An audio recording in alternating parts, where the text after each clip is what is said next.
Issues commonly found in historic basements. We are inside the Herget building of the Cincinnati Observatory, our 1873 building. We are in the basement right next to the pier that helps surround our Clark telescope in order for it to not touch our building at all. This is a brick pier, and as you notice, we are having some moisture issues here at the bottom. Now, this is a common finding in stone and brick. This is something called efflorescence. And efflorescence is a process caused by what is called capillary action. A lot of times we hear that these historic materials, they need to breathe. And while that is true, that is not a scientific term. Capillary action is the term that is used to explain how moisture is drawn through these narrow porous materials. And as that moisture goes in and evaporates, all of those minerals and salts that are left on the surface, you can see come about. So it's very crystallized, very salty, and you can see it on the brick surface and you can see it in the mortar joints as well.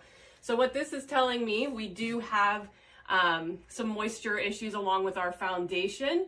The rising damp is causing it to rise up the pier and evaporate. And when you use improper building materials, such as paint on your bricks or incorrect mortar, such as Portland or cement, all of that is going to have a hard time allowing that moisture to go through. This will ultimately cause damage to your bricks over time if the moisture is not mitigated. Issues commonly found in historic basements. We are inside the Herget building of the Cincinnati Observatory, our 1873 building. We are in the basement right next to the pier that helps surround our Clark telescope in order for it to not touch our building at all. This is a brick pier, and as you notice, we are having some moisture issues here at the bottom. Now, this is a common finding in stone and brick. This is something called efflorescence. And efflorescence is a process caused by what is called capillary action. A lot of times we hear that these historic materials, they need to breathe. And while that is true, that is not a scientific term. Capillary action is the term that is used to explain how moisture is drawn through these narrow porous materials. And as that moisture goes in and evaporates, all of those minerals and salts that are left on the surface, you can see come about. So it's very crystallized, very salty, and you can see it on the brick surface and you can see it in the mortar joints as well.